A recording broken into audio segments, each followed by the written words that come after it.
Welcome to the Not Just a Pony Ride podcast, presented to you by Hetra University.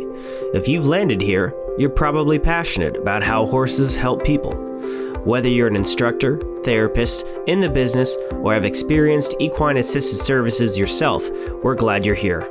Join us as we talk about the benefits, the science, to-dos, how-tos, and all of the reasons why what we do is so much more than just a pony ride. And now, from the Hetra campus in Gretna, Nebraska, here's your host, occupational therapist Katie King. Welcome to the show, Melissa. Thank you, Katie. Thank you for asking me. It was good to meet you at the conference. Yeah, absolutely. Conference was so much fun. I got to meet so many awesome people, and you were one of them. So I ran into you at your booth. Do you want to tell us a little bit about where you're from and how you ended up here? Sure. I was there representing St. Andrews University, where I've worked for the past year and a half as an assistant professor of therapeutic horsemanship and director of the school's Therapeutic Horsemanship Center, PATH Center, called Ride Like a Knight. I was also speaking at the conference, which I was excited to have the opportunity to do. Very good. So tell us a little bit about you, Melissa. How did you end up in the position that you're in, and how did you find, I guess, equine assisted services? Yeah, I came to horses late. I always liked horses as a kid, but didn't get to take any formal lessons or anything until I was in college at Houghton College in New York State. And you could take the basic riding classes for gym credit, and then they had a couple nights a week that was open riding. So I took advantage of that as a student, and then again didn't do much with horses until grad school. I was out of college almost 10 years at that point and decided I wanted to become a marriage and family therapist. So I was in grad school for that and saw a poster at my school for equine facilitated psychotherapy workshop. So went there, met the director, found out that you could do therapy outdoors with horses, and got hooked and really never looked back. Never went back to an office setting. Was much happier being outdoors and working with horses and people.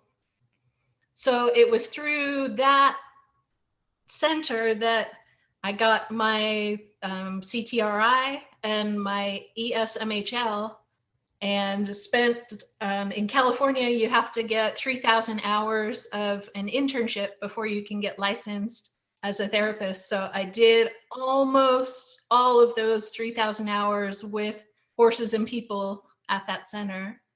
Worked at a couple different centers on the way to North Carolina, where I am now, and got some great experience being an instructor, but also having some administrative responsibilities like volunteer coordinator.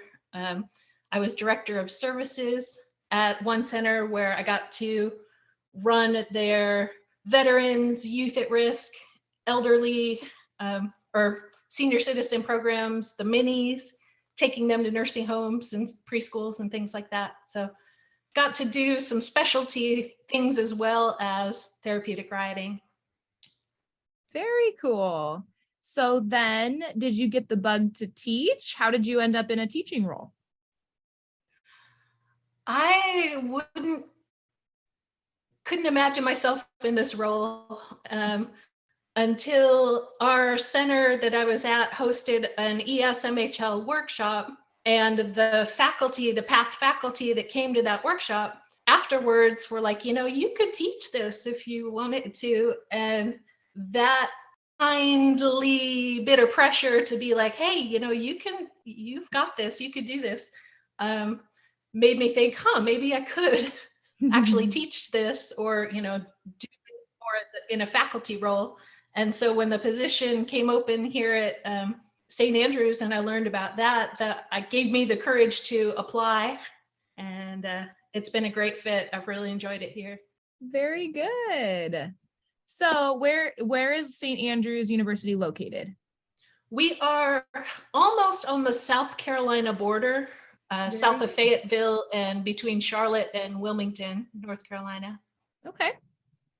Very good. Well, do you want to tell us a little bit about your programs? That's kind of our target of why we wanted to have you on today is you guys are the first, right? Therapeutic Horsemanship or center and, teaching institution to do that. So I'm excited to learn a little bit more about kind of how that got started and learn more about the program so that people know what's available and what's out there as far as education goes. Yeah.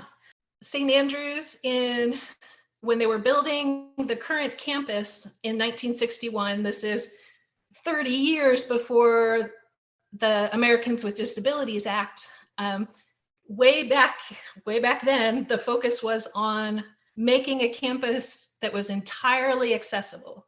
And from that came the focus on therapeutic horsemanship because there were professors and students who had their own horses. And at that time, actually, the horses were on campus in a little barn left over from when the place had been a farm.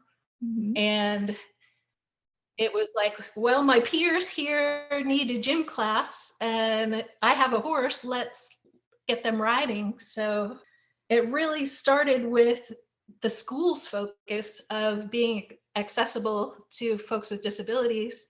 And it wasn't until 1996 that we made it official, hired faculty, and began the therapeutic horsemanship major here on campus.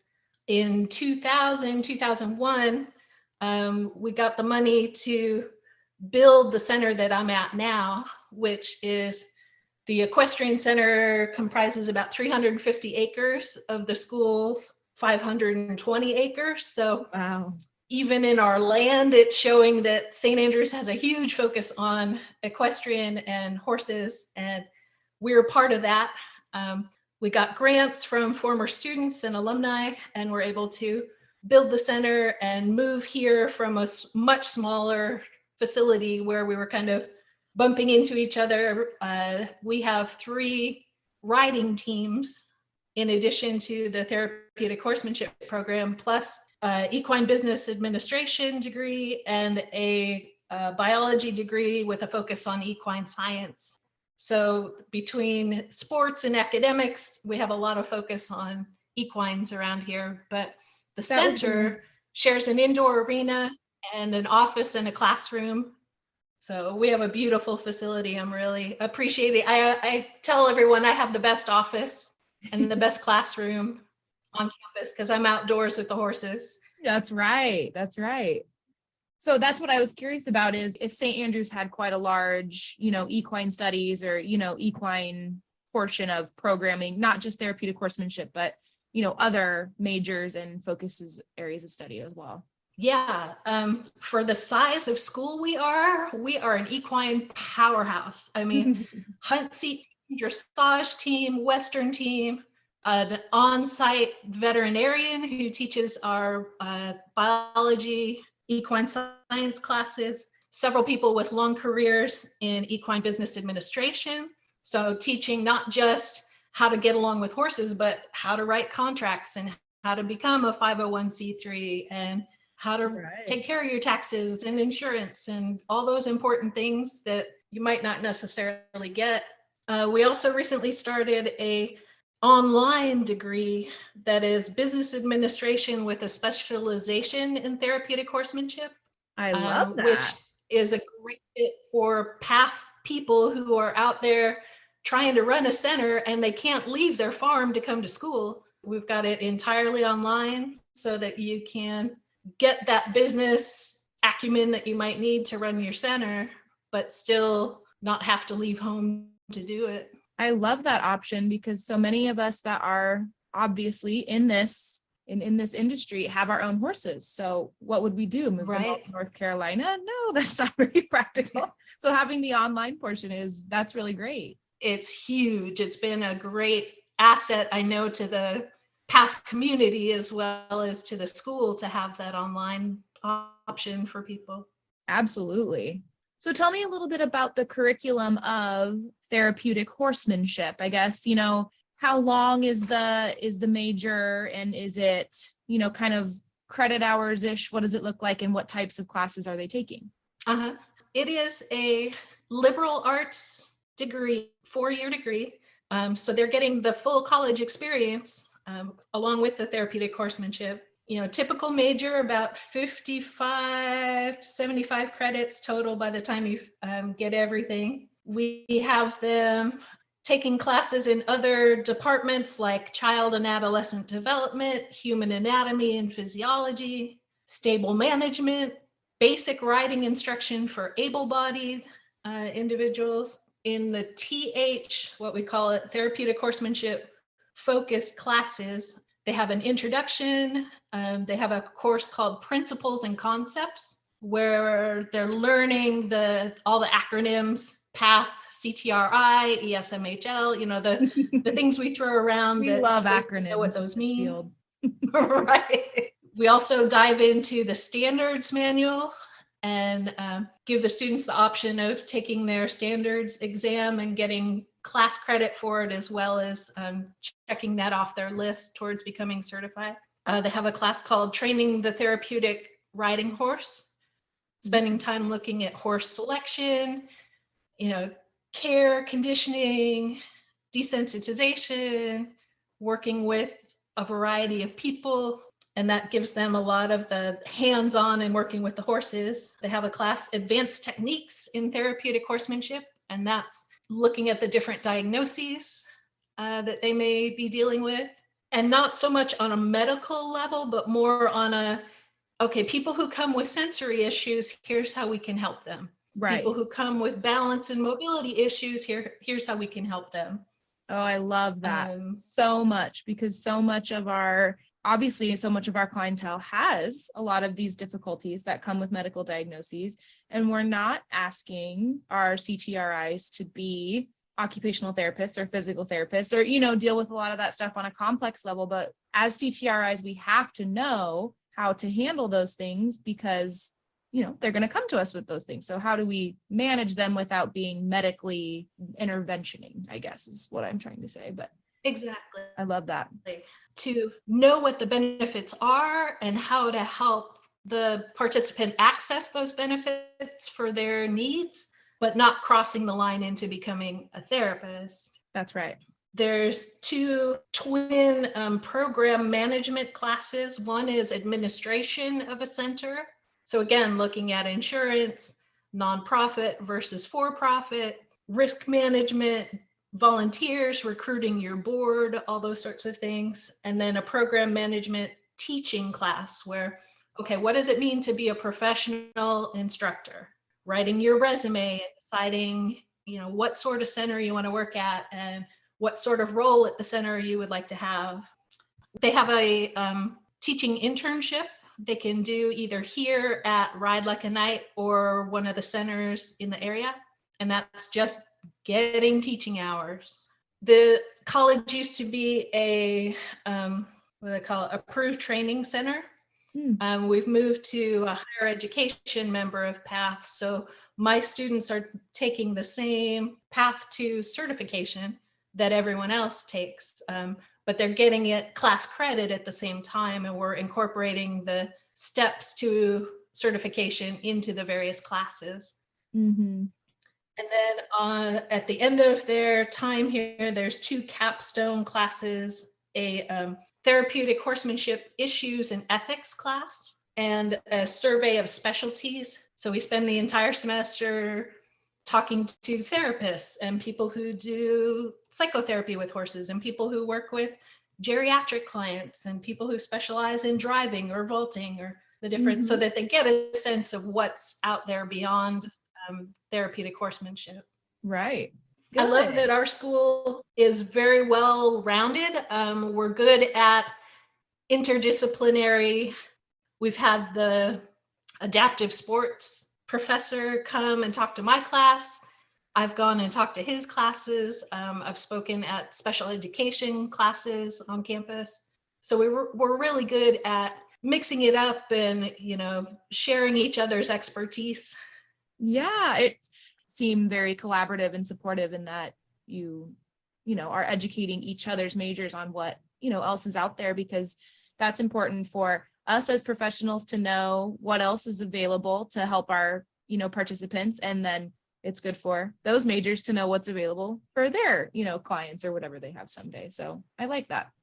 So what classes do you teach, Melisa? What is your kind of specialty in the program? I teach all of the ones that I just mentioned. Awesome. All the ones with TH in front of them in the catalog. We do it on kind of a rotating basis. So some are just in the fall and others are just in the spring. I should say too, we're looking for another faculty to share the load. So if any of your listeners have a master's and they're CTRI and they want to move to North Carolina, get in touch with me. There you go. Yes. But how many students do you accept into the program each year?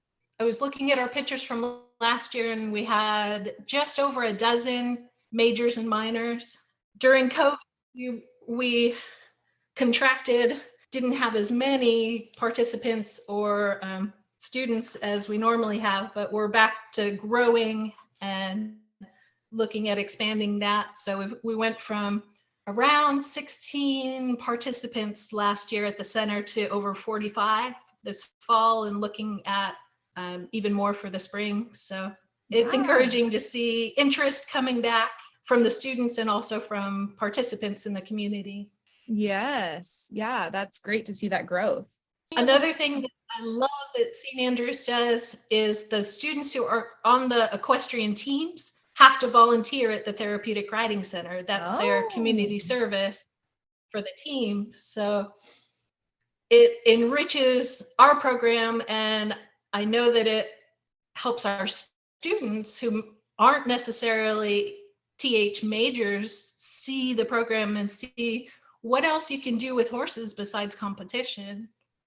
Absolutely. And I think a lot of folks that do, that show or compete or do those kinds of things love horses, but aren't quite sure how they want to integrate them into their lives after, that period of their life. And I think this is obviously a really great way to do that. Even if they're not headed into becoming a professional instructor, if they're going to have a lesson barn or a boarding barn, they might be open to, contracting with an instructor in the future because they know what it does and how it can provide work for horses that might not be able to do competition anymore.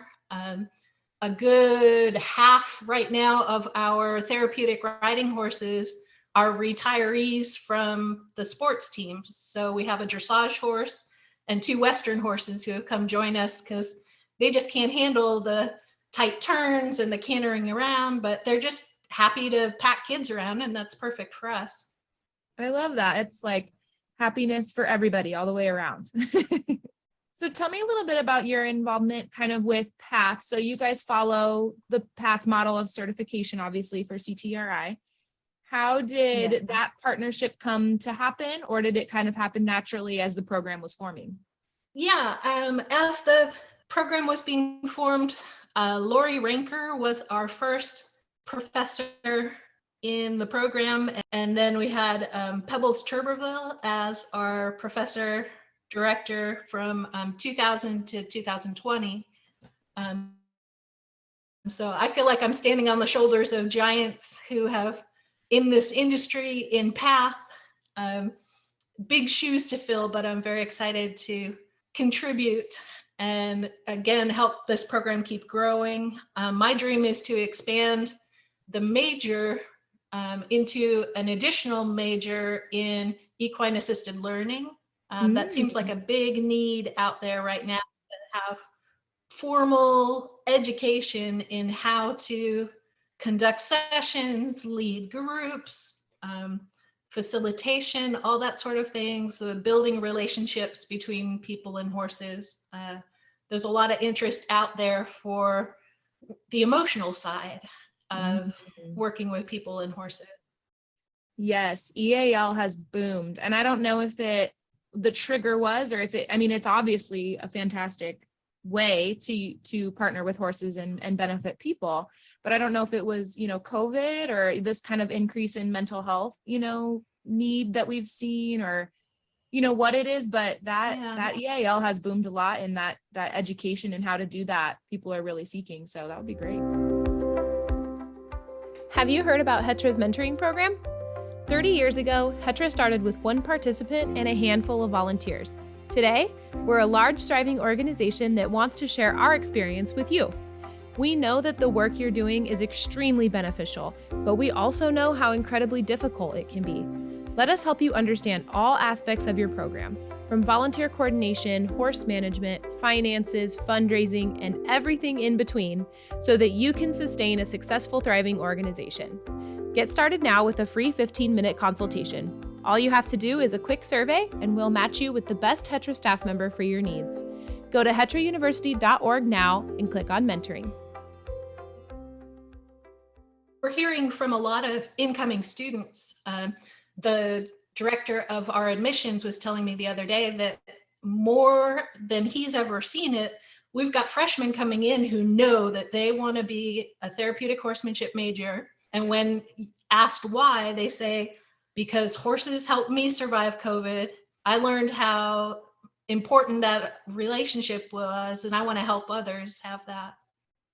Yes, gosh, that's profound. I would agree with that from a personal standpoint too, for myself, I know. So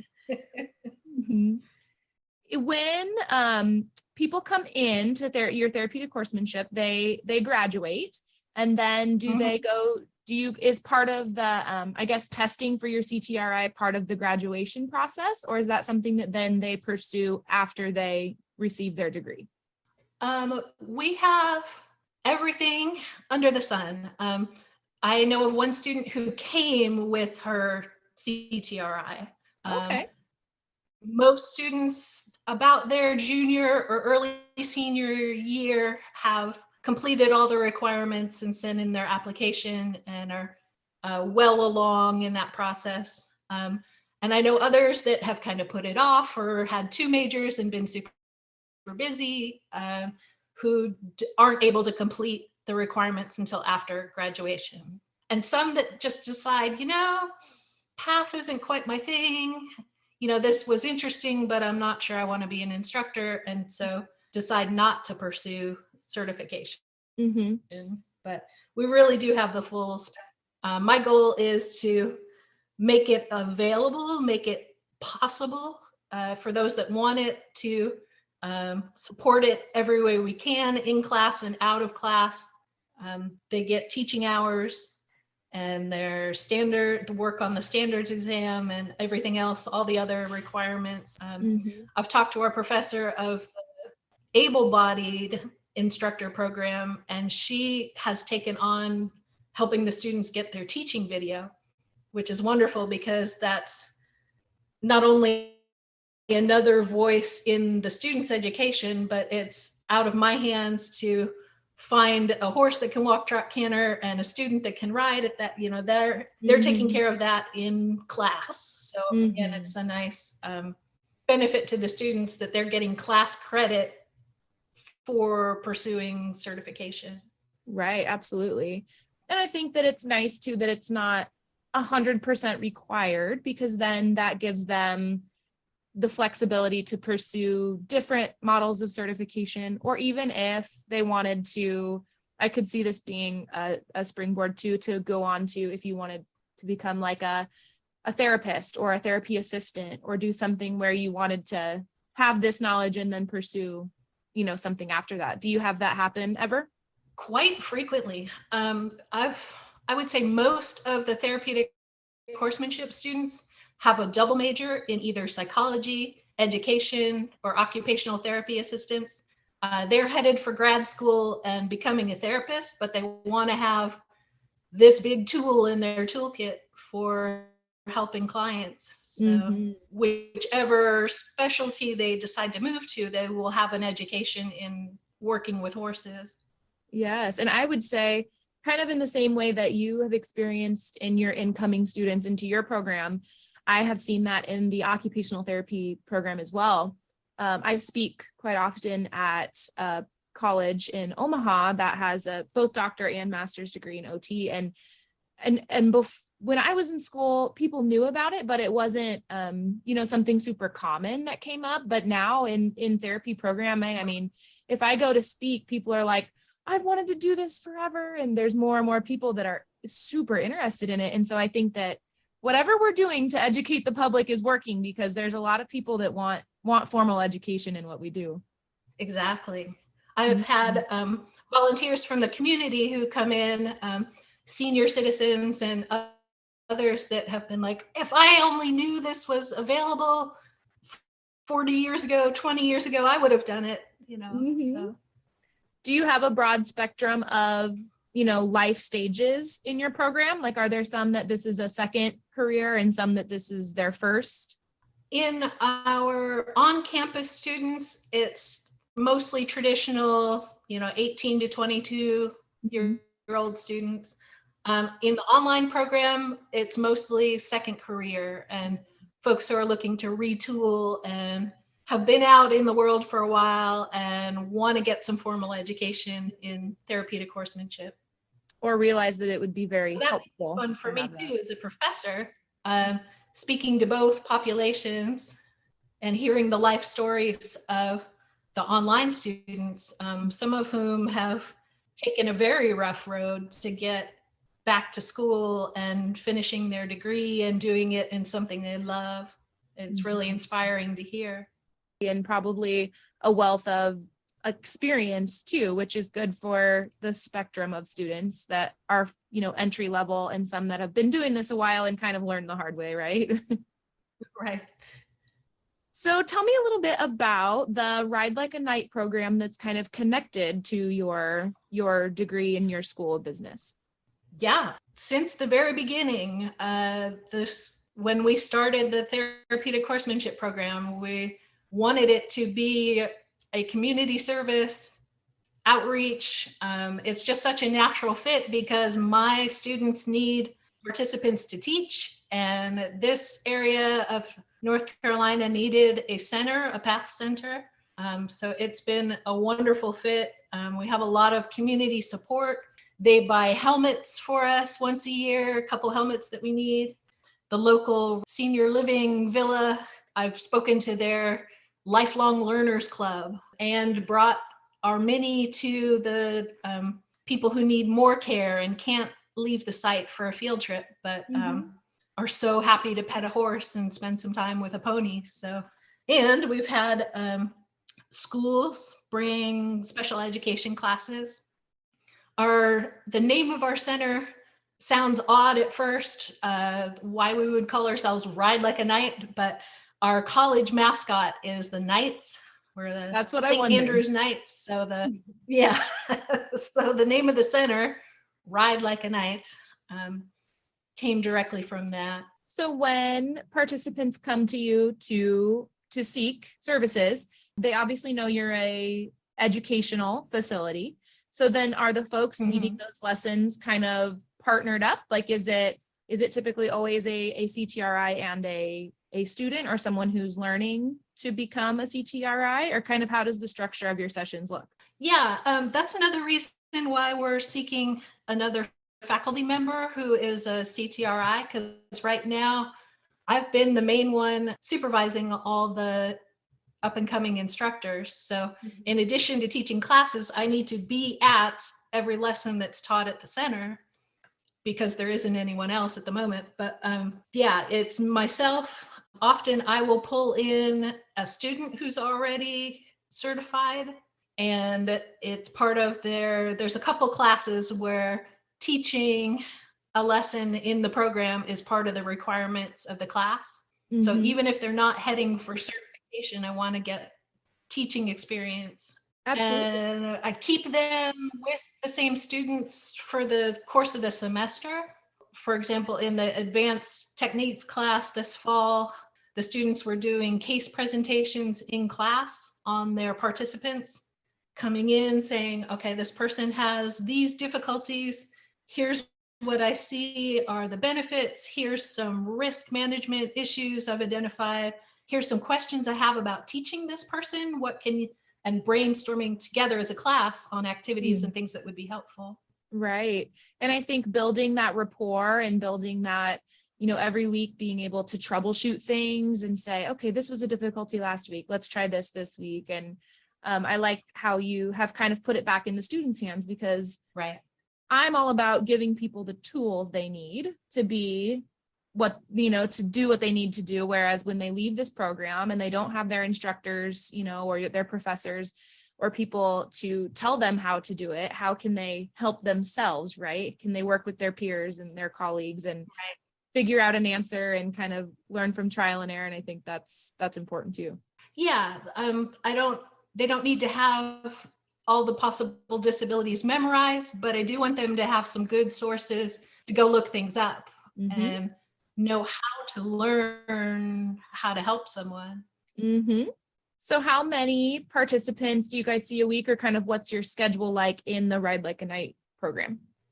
We have the one school group right now that's coming during the day. They come in Thursday mornings, and then the rest of our lessons are that precious after school time, 3 to 6 p.m. we're hopping here. I was really proud of the students.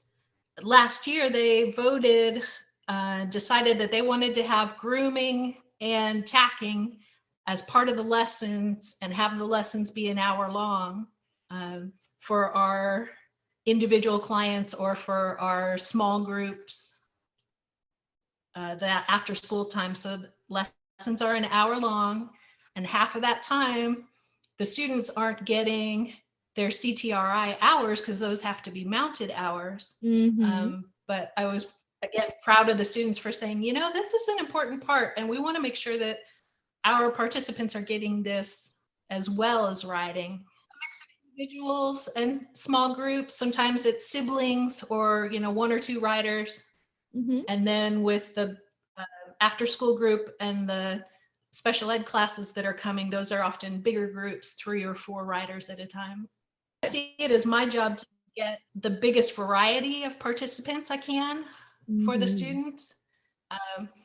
Don't want it to be just children, just people with autism, but as much variety as I can. So elders, teenagers, huge variety of disabilities and problems and issues, and so that the students get the broadest experience I can give them.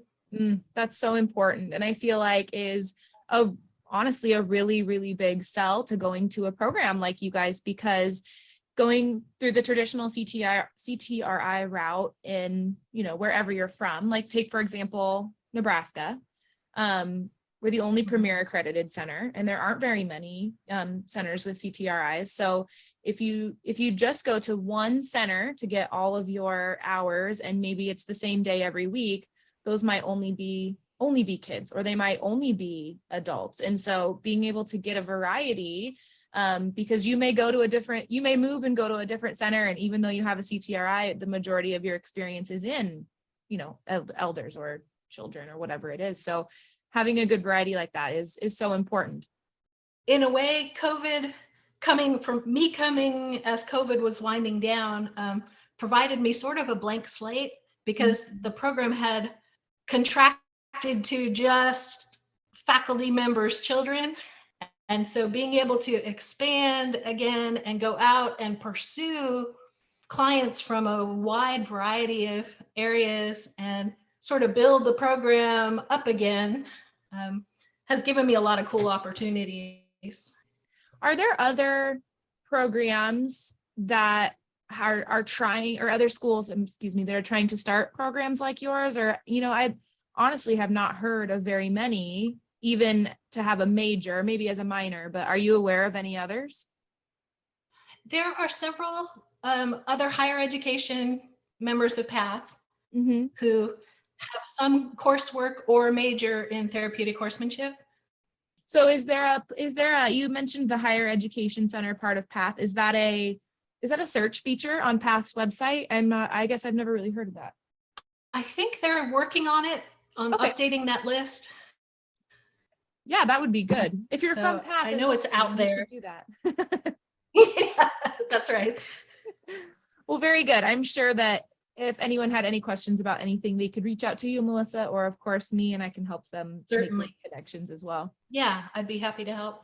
Okay. Well, before we go, I ask all of my guests the same question.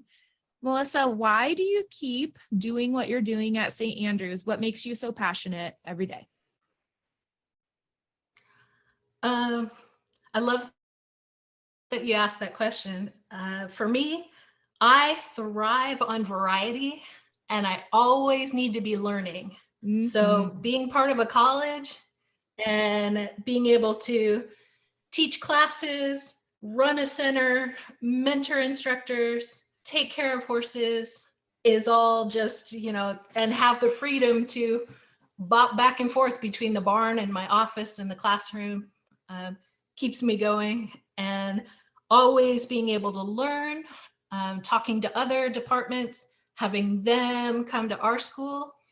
Something that I found being part of a university, I guess is why it's been nice, but everyone I've asked to be a guest speaker so far in my classes has said yes. Even the author of our textbook in one of my classes agreed to have a Zoom with 4 students and myself. And that was the student's favorite part of the semester, was getting to talk with this person who wrote our textbook. And so they had much more depth and got to see the heart behind what this lady had written. So I love that part of it, is the networking and having access to such a broad field.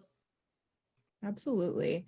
I would second that. I mean, you had mentioned earlier you were in a elderly community or something that had a group called the Lifelong Learners. And I'm like, if they don't have that when I'm 80, I don't know what I'm going to do, because that's the way I am. And I find that mentoring students is a cool way to always stay learning, and for some reason, telling someone why we do things makes my passion burn so much brighter. Cause I'm like, you know what?